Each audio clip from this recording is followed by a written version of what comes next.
चंद्रगिरी किला। जानकारी, परिचय। आंध्र प्रदेश में प्रसिद्ध हिंदू तीर्थ केंद्र तिरुपति से 15 किलोमीटर दक्षिण में चंद्रगिरी गांव में स्थित ऐतिहासिक चंद्रगिरी किला में आपका स्वागत है।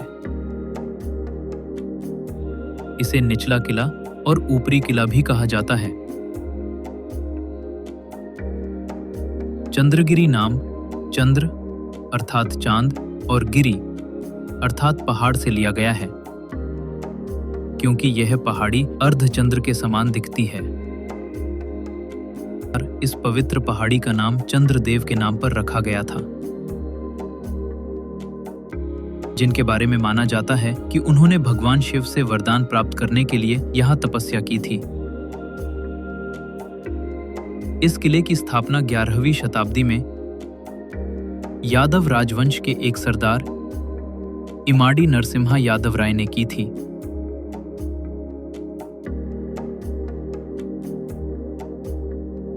तीन शताब्दियों से अधिक समय तक उन्होंने इस रणनीतिक पहाड़ी किले से शासन किया,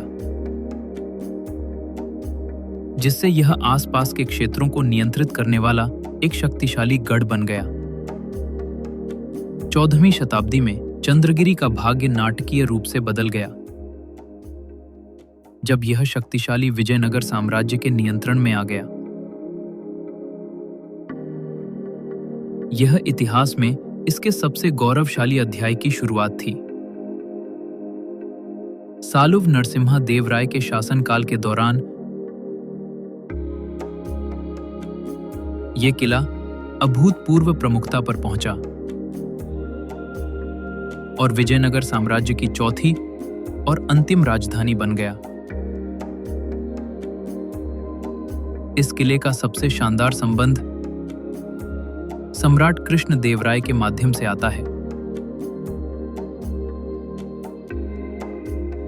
विजयनगर साम्राज्य के सबसे महान शासक, उन्होंने पेनुकोंडा में राज्याभिषेक से पहले एक राजकुमार के रूप में अपने प्रारंभिक वर्ष यहीं बिताए थे। साल 1646 में किले को गोलकोंडा क्षेत्र में मिला लिया गया और बाद में यह मैसूर राज्य के शासन के अधीन आ गया। इसका पतन साल 1792 से शुरू हुआ।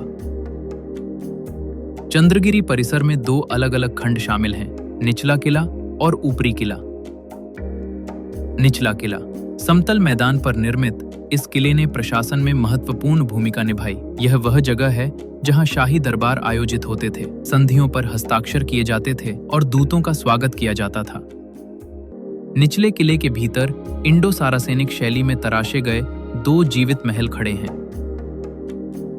राजा महल, ये कभी शाही निवास था और अब यहां पुरातत्व संग्रहालय है जो कलाकृतियों को प्रदर्शित करता है। रानी महल, माना जाता है कि इसमें रानियों और शाही पत्नियों को रखा जाता था। ये दोनों संरचनाएं अपनी पत्थर की दीवारों के लिए उल्लेखनीय हैं, जिनमें लकड़ी का उपयोग नहीं किया गया है, फिर भी एक प्राकृतिक वेंटिलेशन प्रणाली के माध्यम से चतुराई से ठंडी रहती हैं। ऊपरी किला, यह लगभग 180 मीटर ऊंची चट्टानी पहाड़ी पर स्थित है। नीचे की शाही सुंदरता के विपरीत ऊपरी किला विशुद्ध रूप से सैन्य उद्देश्यों के लिए था। विशाल पत्थर के प्राचीरों, बुर्जों और पहरे की मीनारों के साथ यह कभी एक अभेद्य गढ़ था, जिसने शासकों को आक्रमणों से बचाया था। किला परिसर के भीतर हिंदू देवताओं को समर्पित कई पुराने मंदिर हैं। राजा महल के अंदर का पुरातत्व संग्रहालय शैव, वैष्णव और जैन परंपराओं से पत्थर की मूर्तियों का एक प्रभावशाली संग्रह संरक्षित करता है।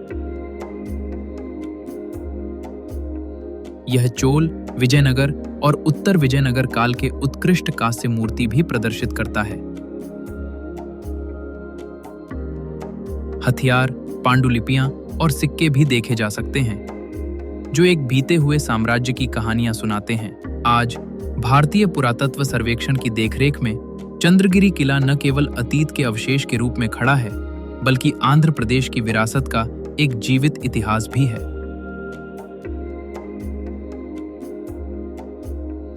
धन्यवाद।